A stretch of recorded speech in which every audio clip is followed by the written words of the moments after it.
জিলাম কারণ যে আমাদের প্রতিনিধি সরাসরি রয়েছেন আমাদের সঙ্গে। জিলাম, গতকাল যে মিছিল বেরিয়েছিল চিকিৎসকদের, একেবারে পোস্টারে লেখা ছিল অধ্যক্ষ কোথায়। একেবারে তাদের দাবি মতন নবনিযুক্ত অধ্যক্ষ যিনি ছিলেন সুরিতা পাল, তাকে সরিয়ে দেওয়া হয়েছে। ডেপুটি সুপার অনেক 4 জন শীর্ষ আধিকারিক, তাদেরকে সরিয়ে দেওয়া হয়েছে। আন্দোলনকারী চিকিৎসকরা তারা এবার সন্তুষ্ট হচ্ছেন। পিতামাতা হওয়া এখনো কি স্বপ্ন? অ্যাপোলো ফার্টিলিটির সাথে আপনার পিতামাতা হওয়ার স্বপ্ন পূরণ করুন। বিনামূল্যে পরামর্শের জন্য কল করুন 9953922843।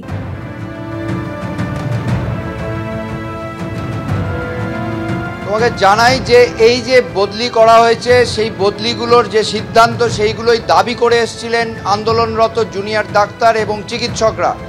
একদিকে যেমন নবনিযুক্ত অধ্যক্ষ সুরিতা পালকে বদলি করে মানসবাবুকে আনা হয়েছে, তিনি এই মুহূর্তে আজকে জয়েন করবেন বলে জানা যাচ্ছে।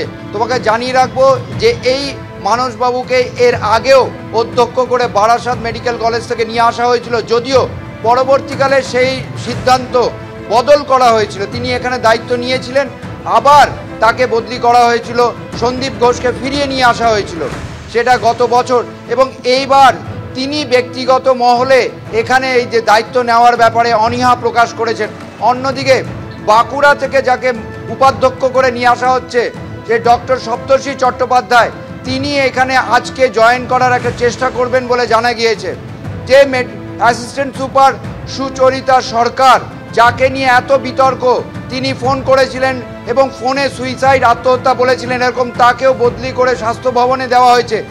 সবচেয়ে বড় বিষয় হচ্ছে সন্দীপ ঘোষ, যিনি এখানে প্রাক্তন অধ্যক্ষ, তাকে ন্যাশনাল মেডিকেলের অধ্যক্ষ করা হয়েছিল, তাকে কিন্তু ন্যাশনাল মেডিকেলের অধ্যক্ষ পদ থেকে অব্যাহতি দেওয়া হয়েছে। তিনি এই মুহূর্তে ছুটিতে রয়েছেন। তাকে কোন পদে স্বাস্থ্য ভবনে আবার ফেরানো হবে সেই ব্যাপারে আজকে সিদ্ধান্ত হবে।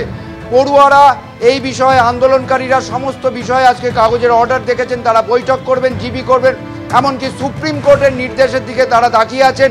সিবিআই সেখানে কি বলে এবং সেখানে সেগুলো বলার ওপরে তারা পরবর্তী সিদ্ধান্ত নেবেন। এবং তোমাকে জানিয়ে রাখছি, আজকে আর.জি. কর মেডিকেল কলেজ হাসপাতালে সিআইএসএফের ডিপ্লয়মেন্ট হবে এবং খসড়া যে আলোচনা হয়েছে, মোট 185 জন সিআইএসএফ এখানে পার্সোনাল ডিপ্লয় হবে 26টা পয়েন্টে।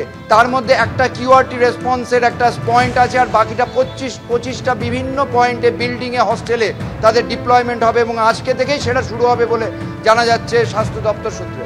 একেবারেই ছিলাম, ধন্যবাদ। অর্থাৎ 26টা পয়েন্টে আর.জি. কর মেডিকেল কলেজ হাসপাতালে 185 জন সিআইএসএফ কর্মী তারা নিযুক্ত হবেন। সিআইএসএফ এসেছিল গতকালই, আর আজ থেকে আর.জি. কর মেডিকেল কলেজ হাসপাতালে নিরাপত্তায় মোতায়েন করা হচ্ছে আধা সেরা 2 কোম্পানি কেন্দ্র বাহিনী মোতায়েন করা হবে। এবং ইতিমধ্যে হাসপাতালের ভিতরে চিকিৎসক, নার্স এবং স্বাস্থ্যকর্মী কোথায় কোথায় সুরক্ষা দেওয়া হবে সে বিষয়ে নিশ্চিত করা হচ্ছে। আবির দত্ত আমাদের প্রতিনিধি আরো বিস্তারিত জানাবেন। আবির, গতকালই একেবারে সকাল 9টার কিছু আগে সিআইএসএফ এর ডিআইজি তিনি এসে পৌঁছেছিলেন হাসপাতাল চত্বর যেরকম ঘুরে দেখেছেন, এক একটি বিভাগে গিয়ে সেখানকার কর্মীদের সঙ্গেও কথা বলেছেন। কখন মোতায়েন হচ্ছে 2 কোম্পানি সিআইএসএফ?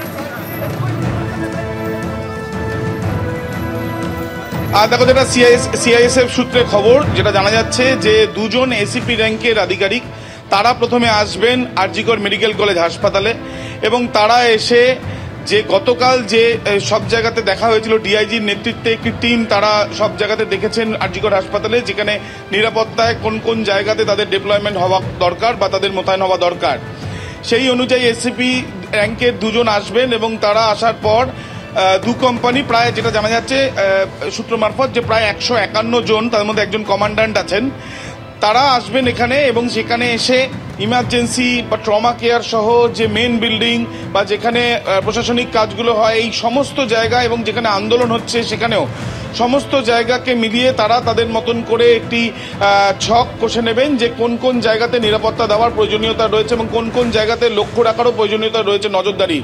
এবং তার সঙ্গে অবশ্যই একটা বিষয়, সেটা হচ্ছে এই যে গেট, সেই গেটের সামনে এখন আমরা দেখছি প্রচুর পুলিশ এবং সেই পুলিশের যে সংখ্যা, যখন সিআইএসএফ চলে আসবে গেটের বাইরে সম্ভবত পুলিশ থাকবে, গেটের যে নিরাপত্তা দেবে সেটা সম্পূর্ণভাবে সিআইএসএফ এর তরফ থেকে দেওয়া হবে। এই যে নির্দেশ দেওয়া হয়েছে সুপ্রিম কোর্টের তরফ থেকে, সেই সুপ্রিম কোর্টের তরফ থেকে যে নির্দেশ, সেটা যাতে স্বাভাবিকভাবে সম্পূর্ণভাবে বলবৎ করা যায়, সেই জন্যই কিন্তু এই ধরনের যে ব্যবস্থা, সেই ব্যবস্থা নেওয়ার পথে সিআইএসএফ।